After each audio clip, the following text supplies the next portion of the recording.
Θέλω να εκφράσω πανιερότατε και θεοφιλέστατε έτσι την ιδιαίτερη χαρά μου που μου δίνεται πάλι η ευκαιρία να βρεθώ ανάμεσά σας. Κάθε φορά που έρχομαι στην Κύπρο, το ένα είναι η αγάπη μου στην Κύπρο σαν κίνητρο, η σχέση μου με πολλούς εξημών και η διάθεση να την αυξήσω και με ακόμη περισσότερους. Στην περίοδο αυτή μια επίσκεψη στην Κύπρο είναι και λίγο ανάσα από την ασφικτική Ελλάδα. Οπότε δεν σας κρύβω ότι και μόνο η σκέψη ότι έρχομαι, παρά το ότι χρησιμοποιώ διαβατήριο, σε έναν χώρο που δεν είναι ξένος αλλά είναι πολύ οικείος και μας δίνει αυτή τη δυνατότητα, όπως είπα, της ανάσας, είναι μεγάλος πειρασμός κάθε φορά που μας προτείνεται κάτι τέτοιο. Στη συγκεκριμένη όμως περίπτωση ήρθα και για το θέμα. Μου άρεσε το θέμα. Και μου άρεσε γιατί το θεωρώ κάπως πρόκληση που την έχω μέσα μου και θέλω κάπως να την βγάλω.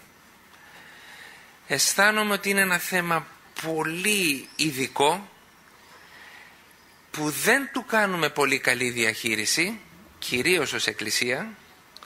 Είναι καυτό, πολύ ουσιαστικό και το σκεπάζουμε με αρκετό ψέμα.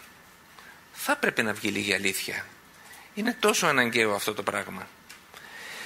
Εγώ δεν ξέρω όλη την κατάσταση που έχει διαμορφωθεί εδώ στην Κύπρο. Τώρα άρχισα να καταλαβαίνω περίπου από τα όσα ήδη άκουσα.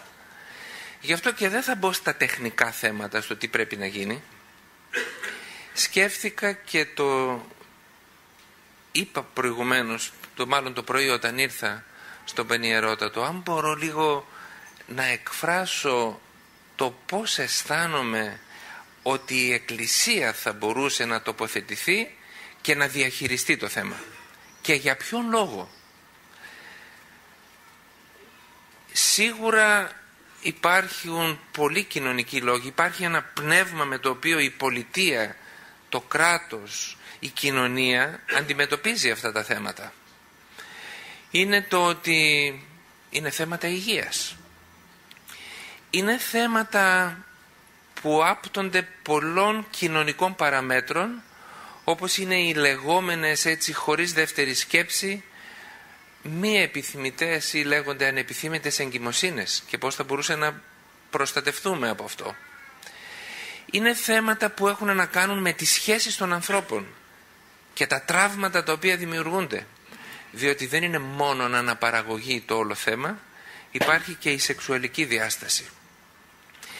Είναι τα ψυχολογικά, γιατί δένεται τελικώς όλο αυτό το σύστημα λειτουργίας του σώματός μας με πολύ λεπτές πτυχές της ψυχής μας. Είναι επίσης κάποιες, ας το πω, εκτροπές, όπως είναι τα θέματα της μοιχείας, είναι τα θέματα της πορνείας, είναι τα θέματα των βιασμών, είναι τα θέματα των παράφυσιν σχέσεων και ούτω καθεξής. Υπάρχει λοιπόν ένα πλαίσιο μέσα στο οποίο καλείται και η Εκκλησία να τοποθετηθεί. Θέλω να δικαιολογήσω τον λόγο και την αρμοδιότητα της Εκκλησίας. Ταυτόχρονα, επειδή υπάρχουν και οι πνευματικοί αλλά και οι εκπαιδευτικοί και οι γονείς που θέλουν να δώσουν μία αγωγή που περισσότερο θα ελευθερώνει παρά θα σκλαβώνει, μήπως να το δούμε όλο αυτό το θέμα έτσι απλά, χαλαρά, για να δούμε τελικώς ποια είναι η ουσία του. Διότι δεν μπορούμε να αμφισβητήσουμε το γεγονός ότι είναι ένα θέμα που μας φοβίζει. Οι γονείς, ας πούμε, που ζητούν να μιλήσουν για τα παιδιά αποφεύγουν, γιατί φοβούνται ότι με κάποιο τρόπο μέσα στην ψυχή και στο μυαλό των παιδιών θα διαμορφωθεί μια ατμόσφαιρα τέτοια που ενδεχομένως θα τραυματίσει την εμπιστοσύνη των παιδιών σε αυτούς. Ότι θα πονηρέψουν, θα υποψιαστούν κάτι και διστάζουν να το πούν τελικά. Ζητούν να πάρουν το θέμα οι ίδιοι γιατί φοβούνται και δεν εμπιστεύονται σε κάποιους τρίτους να το διαπραγματευτούν, δεδομένου ότι η διαχείριση από τρίτους θα μπορούσε να δημιουργήσει προβλήματα στους ίδιους και μέσα στην οικογένεια. φαίνεται να δείχνουν κάποια εμπιστοσύνη γονείς της Εκκλησίας προς φορείς της Εκκλησίας, τον πνευματικό. Όχι πάντοτε, αλλά και οι πνευματικοί δεν θέλουν. Και αυτοί το αποφεύγουν. Και αυτοί το φοβούνται. Έχει επενδυθεί όλο το θέμα με φόβους, με απειλές, με κανόνες, με απαγορεύσεις, με κάτι το οποίο κάπως καλύτερα θα ήταν να το αναβάλουμε ή να το αποσιωπήσουμε. Και δεν μπορούμε να το διαπραγματευτούμε. Τούτο νομίζω μεταξύ των άλλων από εκκλησιαστικής πλευράς, διότι στο μυαλό μας υπάρχει αρκετά το στοιχείο της ενδεχόμενης αμαρτίας. Μάλλον είναι πιο εύκολα μιλάμε, ας το πούμε, για την εγκράτεια των τροφών παρά για μια τυχόν προσεκτική αντιμετώπιση αυτού του θέματος. Νομίζω όμως ότι η Εκκλησία πρέπει να τοποθετηθεί για έναν πάρα πολύ βασικό λόγο και για έναν δευτερεύοντα λόγο.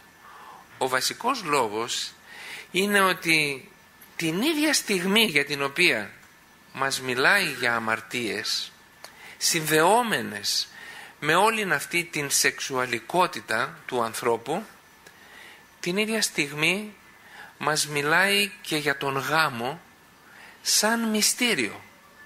Πρέπει να μας το εξηγήσει γιατί είναι μυστήριο και πρέπει να μας εξηγήσει πως μέσα στο πλαίσιο αυτού του μυστηρίου εντάσσεται και η αναπαραγωγικότητα και η σεξουαλικότητα.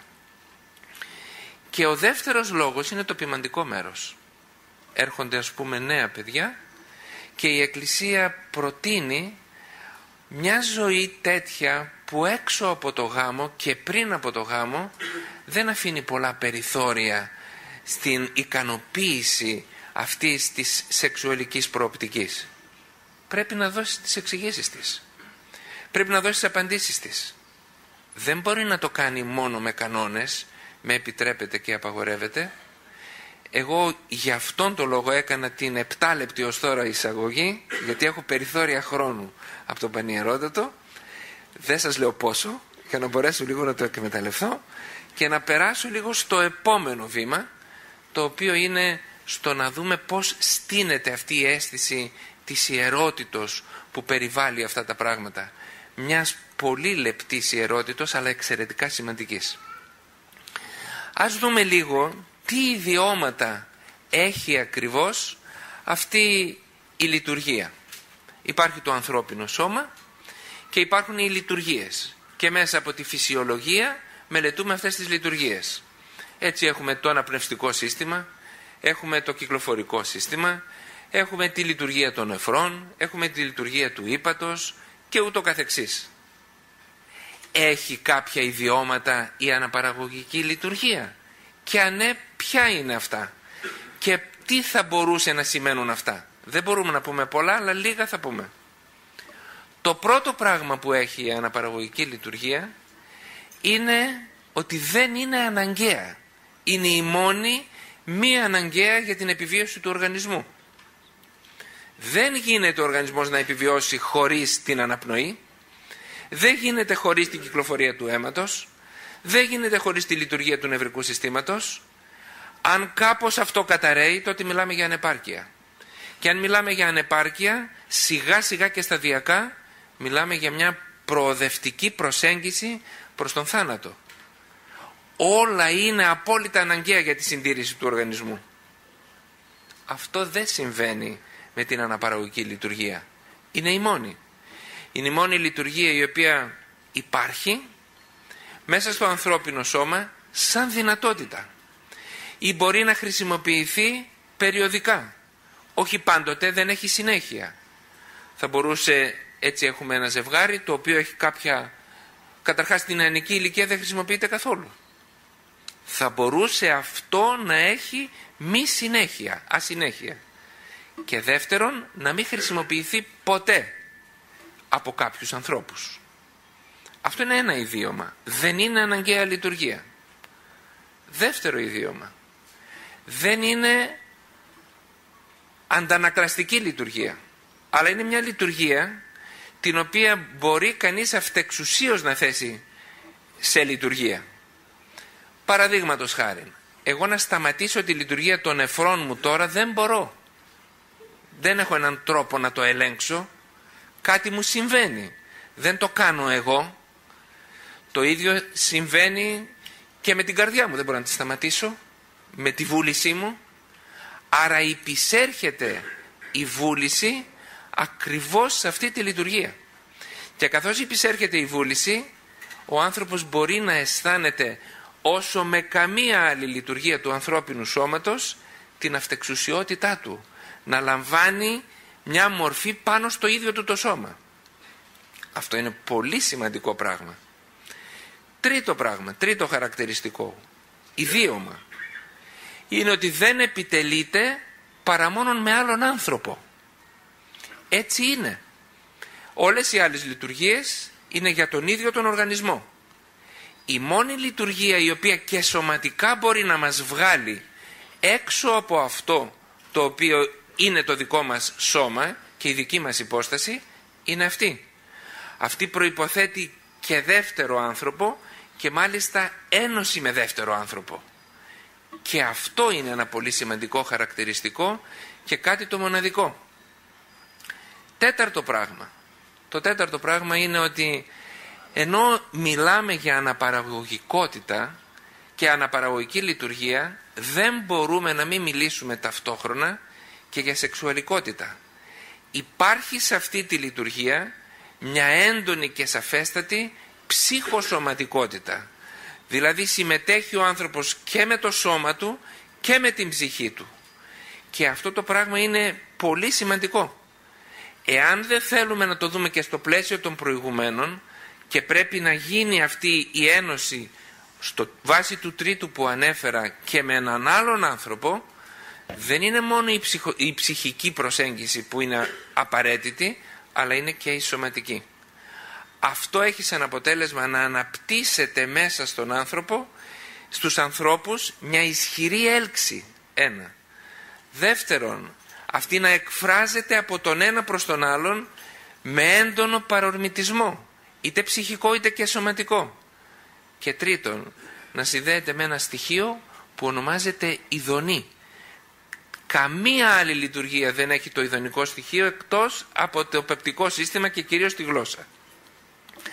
Άρα λοιπόν μπαίνουν στοιχεία όπως είναι ο παρορμητισμός, όπως προηγουμένως ανέφερα το αυτεξούσιο, όπως η έξοδος από τον εαυτό μας και η ένωση με έναν άνθρωπο, όπως η ψυχοσωματική συμφυΐα και εναρμόνιση ψυχής και σώματος στην ταυτότητα του ιδίου του ανθρώπου, και μπαίνει και το στοιχείο της ειδονής.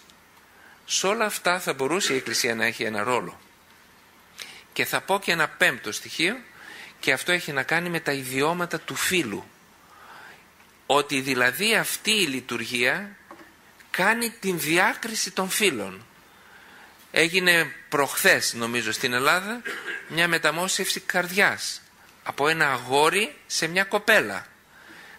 Αυτό γινότανε. Οι καρδιές είναι κάπως ίδιες. Το ίδιο συμβαίνει με τα νεφρά, με όλα τα υπόλοιπα όργανα και τους ιστούς. Εξαίρεση που δίνει το ιδίωμα και την διάκριση των φύλων είναι ακριβώς η αναπαραγωγική λειτουργία με τα δικά της όργανα.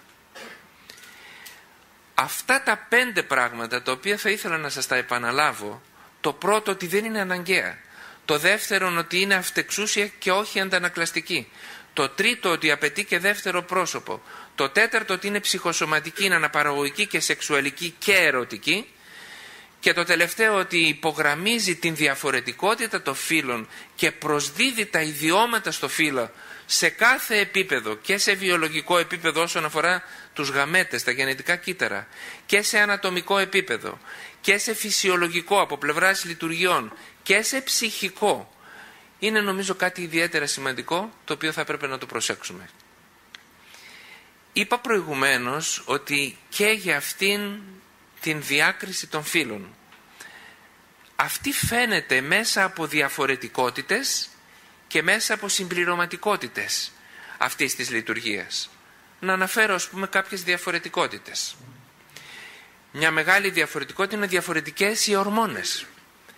Διαφορετικές είναι οι ορμόνες στον άντρα και διαφορετικές είναι στη γυναίκα.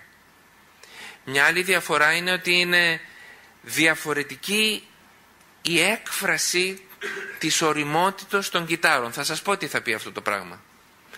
Σε μια γυναίκα η αναπαραγωγική ηλικία έχει αρχή και τέλος. Σε έναν άντρα δεν έχει τέλος. Αυτό κάτι μπορεί να σημαίνει και σημαίνει, δεν θα το πω. Καήκαμε, αλλιώς πρέπει να αργήσουμε πολύ. Αλλά όμως είναι κάτι που είναι πάρα πολύ σημαντικό τουλάχιστον να το προσέξουμε. Άλλο πράγμα στη διαφορετικότητα των ίδιων των κυτάρων. Ας πούμε το οάριο, το γενετικό κύτταρο της γυναίκας, είναι το μεγαλύτερο κύτταρο που υπάρχει στο ανθρώπινο σώμα. Δεν καταψύχεται.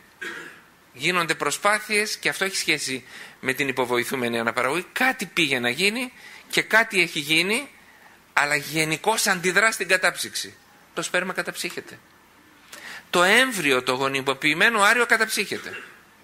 Και αυτό κάτι σημαίνει. Άλλο πράγμα, ότι η γυναίκα γεννιέται με έναν σταθερό αριθμό οαρίων και κάθε μήνα βγάζει ένα. Στον άντρα δεν είναι έτσι.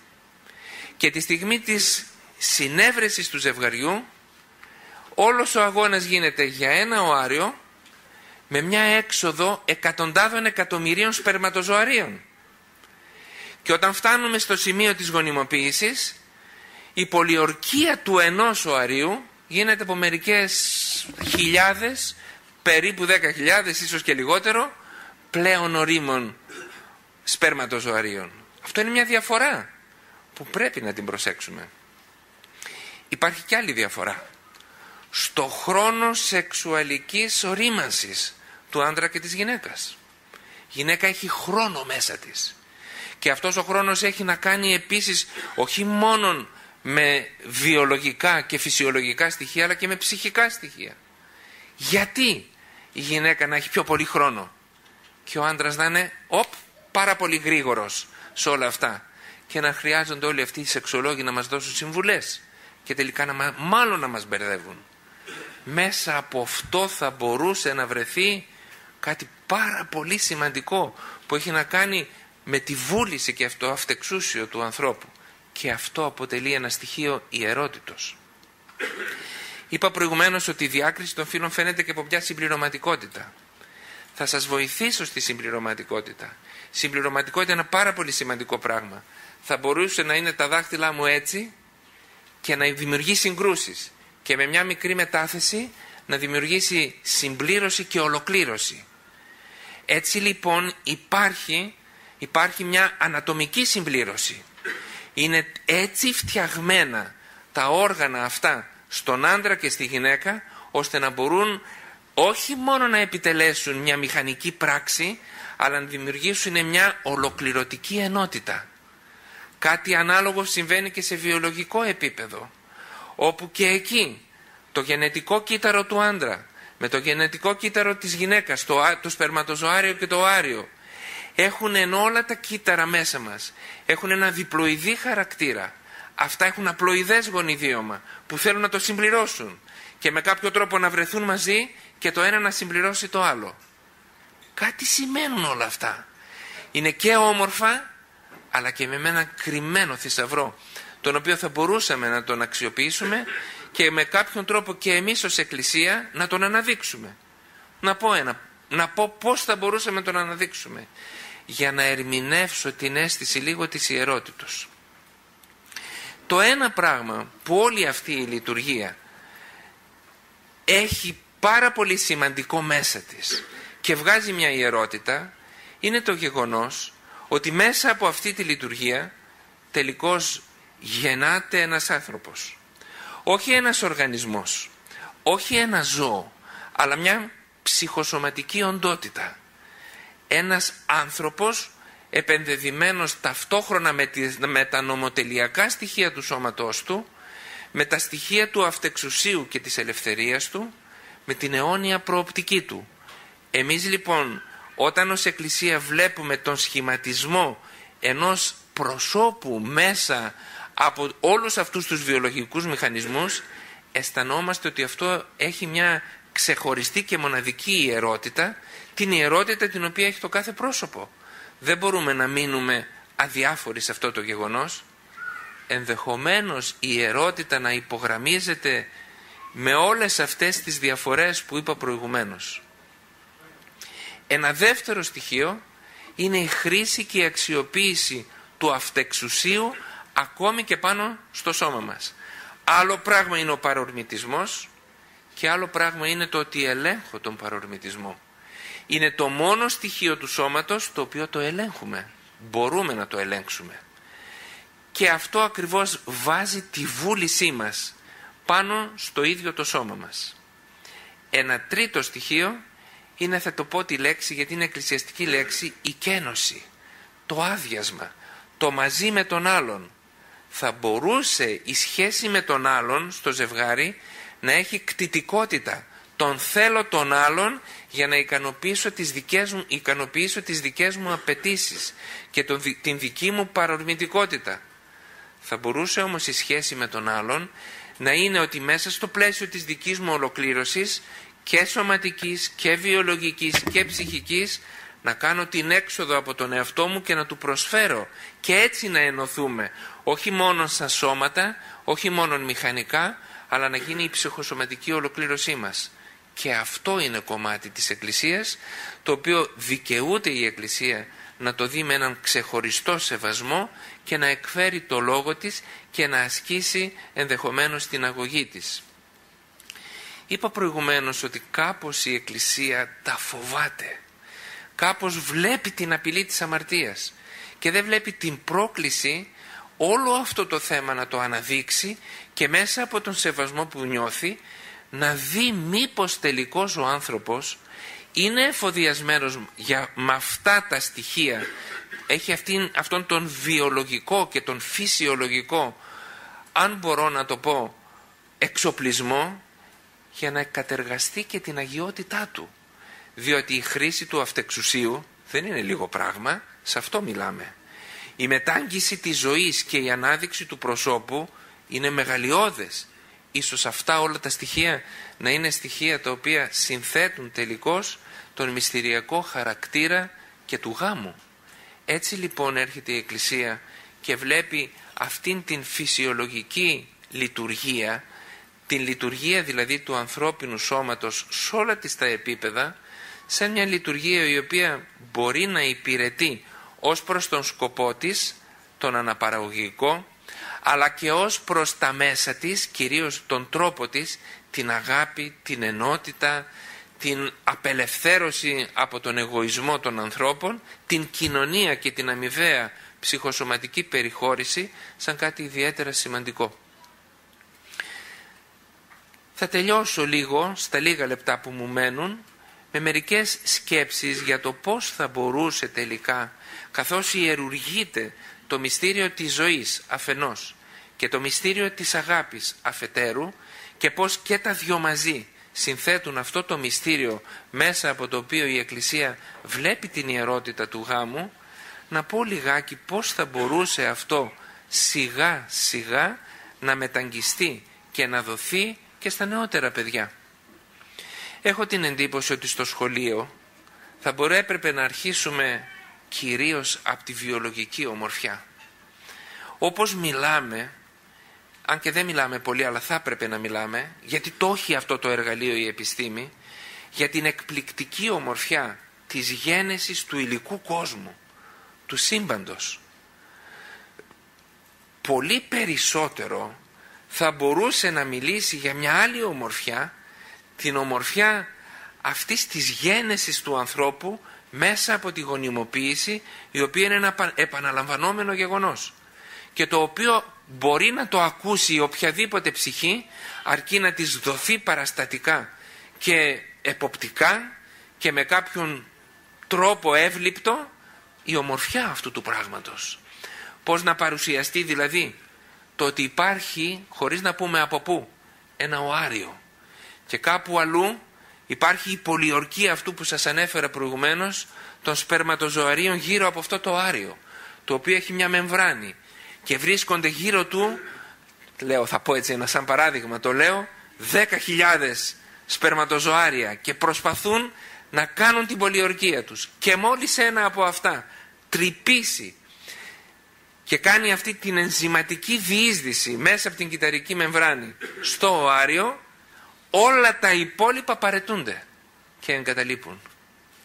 Και μένει πλέον μια νέα διαδικασία, στην οποία κινητοποιούνται οι πυρήνες των δύο διαφορετικών οαρίων και ενεργοποιούνται, και μέσα σε μια διάρκεια πολύ λίγων ωρών γίνεται η σύνδεξη των πυρήνων, και αμέσως τότε ενεργοποιείται το γενετικό υλικό το οποίο υπάρχει στους πυρήνες, το οποίο είναι το συμπληρωματικό που είπαμε προηγουμένως, και ψάχνουν τα χρωμοσώματα τα οποία προέρχονται από το οάριο και τα χρωμοσώματα του σπερματοζωαρίου που έχουν ελεύθερα, γιατί έχουν απλοειδές γονιδίωμα, τα χεράκια τους κατά κάποιο τρόπο, να πιαστούν, και γίνεται τότε η δημιουργία του προσώπου. Αυτό είναι κάτι πάρα πολύ όμορφο, κάτι που μπορούμε να το πούμε, να το δείξουμε με εικόνες και να δείξουμε τι σημαίνει και πώς έτσι μεταφέρονται τα κληρονομικά χαρακτηριστικά και δημιουργείται ο νέος άνθρωπος, και μετά αρχίζουν οι μυτώσεις, δηλαδή οι διαιρέσεις, και από τις διαιρέσεις προχωρούμε παρακάτω και ούτω καθεξής. Τελειώσαμε με το ανώδυνο μέρος, το βιολογικό μέρος. Πώς θα γίνει όμως να βρεθούν αυτά μαζί? Πώς θα γίνει? Θα ρωτήσει ένα παιδάκι. Απαντάμε. Σήμερα είναι πολύ εύκολο.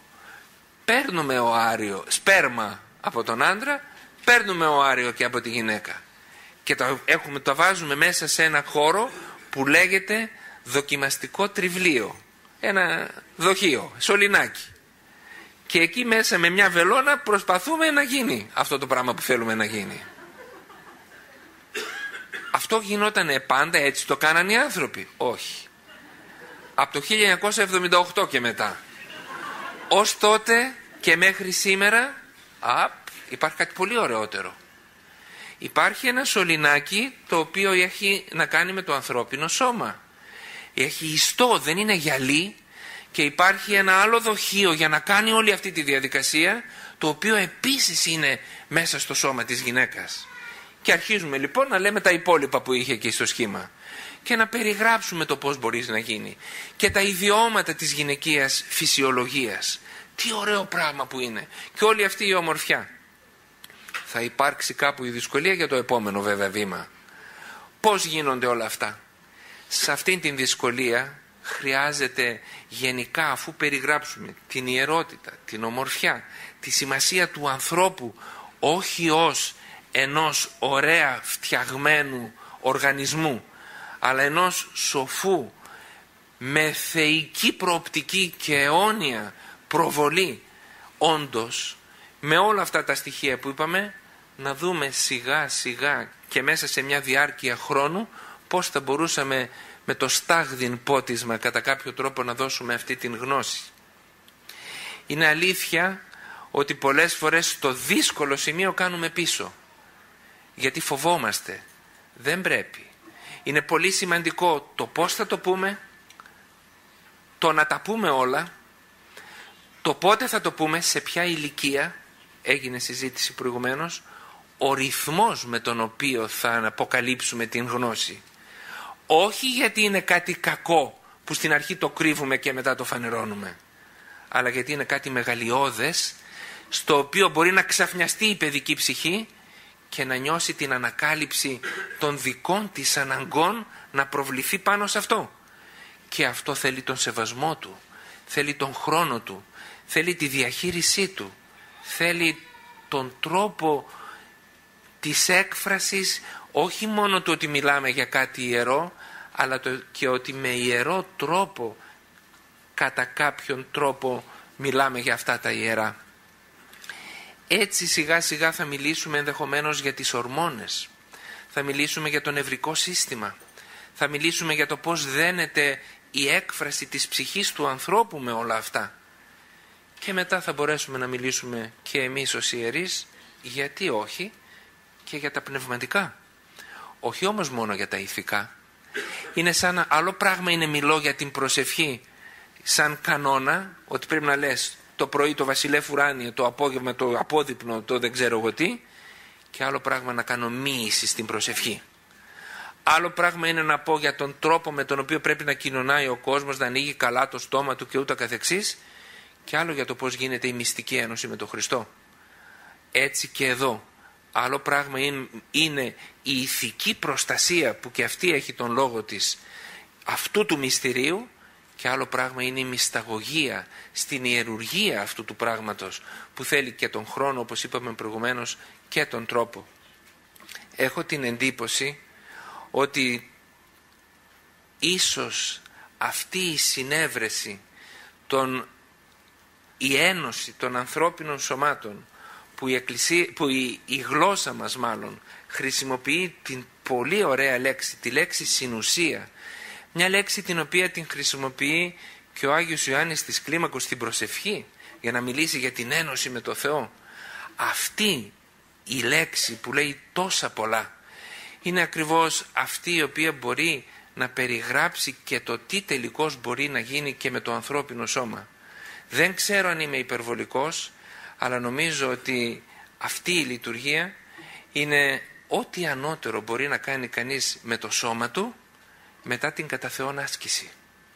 Γιατί μπορεί έτσι να εκφράσει την αγάπη σε ολοκληρωτικό βαθμό, αλλά με τους όρους που προαναφέραμε, και μπορεί με αυτόν τον τρόπο να μεταγγίσει τη ζωή σαν εμπιστοσύνη του Θεού στον άνθρωπο, και μέσα από αυτήν να συνεχίσει αυτή η παρουσία του Θεού σε αυτόν τον κόσμο μέσα από το πρόσωπο των ανθρώπων.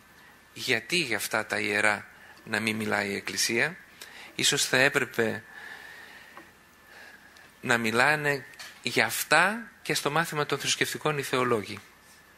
Το μάθημα αυτό, γι' αυτό δεν είναι μαθηματικά, λύνω εξισώσεις, είμαι έξυπνος, δεν είναι βομβαρδισμός πληροφοριών, είναι κάτι πολύ παραπάνω. Και γι' αυτό υπάρχει ένας πολύ μεγάλος κίνδυνος. Εάν η Εκκλησία παραιτηθεί από την ποιμαντική αγωγή που οφείλει να κάνει, όπως και οι γονείς στα παιδιά της, τότε θα βρεθεί ένα σχολείο που θα μου επιτρέψετε να πω, κανένα αναλυτικό πρόγραμμα και κανένας οδηγός και κατεύθυνση συγκεκριμένων σπουδών δεν θα μπορέσει να εμποδίσει ενδεχομένως και από κάποιον καθηγητή να κάνει την οποιαδήποτε ίσως παραμορφωτική της ιερότητος του πράγματος διαχείριση. Γι' αυτόν τον λόγο εγώ αισθάνομαι ότι αυτό που θα ήθελα να πω είναι ότι θα έπρεπε να υπάρχει σε κάποια φάση και ο τρόπος που θα εκφράζεται μέσα στην αίθουσα διδασκαλίας και η θεολογική και εκκλησιαστική προσέγγιση που θα προστατεύει την ιερότητα του πράγματος. Και για να το κάνει αυτό ο θεολόγος θα έπρεπε προηγουμένως να το κάνει και στην δική της συνείδηση την ποιμαντική η Εκκλησία. Σας ευχαριστώ.